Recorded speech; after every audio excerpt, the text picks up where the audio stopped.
Children's and Household Tales. Collected by the Brothers Grimm. The Ragamuffins. This video is not intended to present an atmospheric narrative. Rather, it is created for those who seek to read the original stories as they were published in 1812, faithfully translated from German. An interpretation is provided at the end for deeper insight. The rooster said to the hen, "The nuts are ripe, so let's go up the hill together and eat our fill before the squirrel takes them all." "Yes," answered the hen, "come, let's have some fun together." So they went off together, and since it was a bright day, they stayed until evening. Now, I don't know whether they had eaten too much or simply became too full of themselves, but they didn't want to walk home on foot. The rooster had to build a little cart out of nutshells. When it was finished, the hen sat inside and said to the rooster, "You can go ahead and harness yourself to it." "No," said the rooster, "that would suit me just fine. I'd rather walk home than let myself be harnessed. That's not what we agreed on. I'll be the driver and sit up front, but pulling the cart myself, never." As they were arguing like this, a duck came waddling along and quacked. "You little thieves! Who told you that you could go up my nut hill? You'll pay for this." And with that, she rushed at the rooster. But the rooster wasn't one to back down. He fought back fiercely, and in the end, he struck such a mighty blow with his spur that the duck begged for mercy and, as punishment, agreed to let herself be harnessed to the cart. The rooster climbed onto the driver's seat and took the reins, and off they went at full speed. "Run, duck, as fast as you can." After traveling a little way, they came across two travelers. One was a pin, and the other was a sewing needle. They called out, "Stop. It's about to get pitch dark, and we can't go a step further. Besides, the road is terribly muddy. Could we ride along for a bit? We were at the tailor's and outside the gate and stayed too long over our beer." The rooster, seeing as the new passengers were small folk who wouldn't take up much space, allowed them both to climb aboard, but they had to promise not to step on his feet.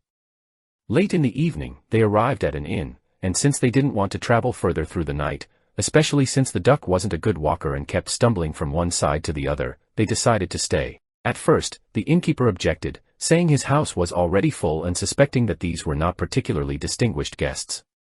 But in the end, after they flattered him with sweet words and offered him the egg the hen had laid along the way, along with the duck, which would lay an egg every day, he relented.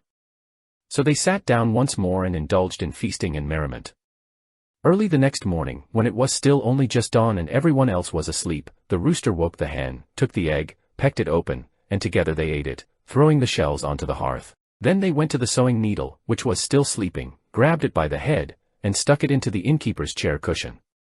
The pin, they wedged into his hand towel. With that done, they flew off over the heath as if nothing had happened. The duck, who had slept outside in the courtyard under the open sky, heard them leave, got up quickly, and found a brook on which she floated away, much faster than she had traveled before in the cart. A few hours later, the innkeeper got out of bed, washed himself, and reached for his hand towel, only to scratch his face on the pin. Then he went into the kitchen to light his pipe, but as soon as he approached the hearth, the eggshells flew into his eyes. "Everything is against me this morning," he muttered, irritated, and sat down in his grandfather's chair, but ouch. That was even worse, because he was stabbed by the sewing needle, not in the head. Now he was truly enraged and immediately suspected the late-night guests. But when he went to look for them, they were already gone.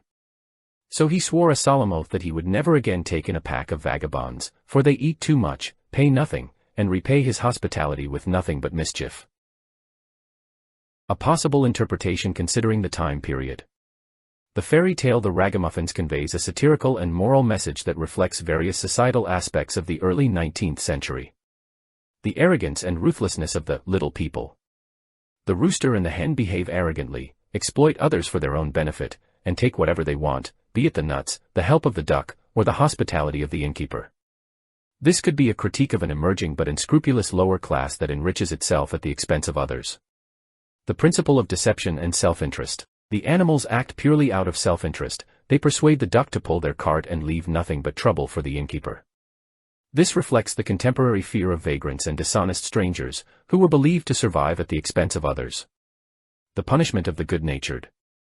The innkeeper becomes a victim of his own desire for profit. He lets the guests in because he hopes to gain something from them, an egg and a duck that lays eggs daily, but in the end, he is tricked and humiliated. This could serve as a warning against excessive trust or greed. Those who allow themselves to be lured by short-term gain ultimately pay the price. The reversal of social norms. While many fairy tales reward the clever and diligent and punish the wicked, here, the true deceivers go unpunished and simply disappear. The innkeeper, who was merely trusting, is left injured and frustrated. This could reflect the unpredictability of social structures, where deception is not always punished.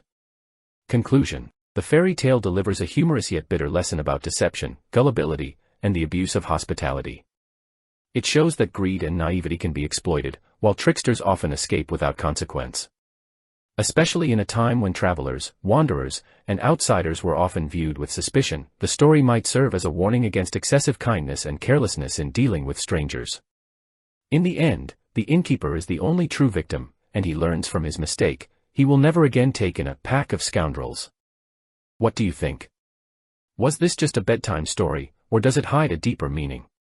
Do you have your own interpretation? Share your thoughts in the comments, I'd love to hear them. If you enjoyed this, consider subscribing for more stories and discussions.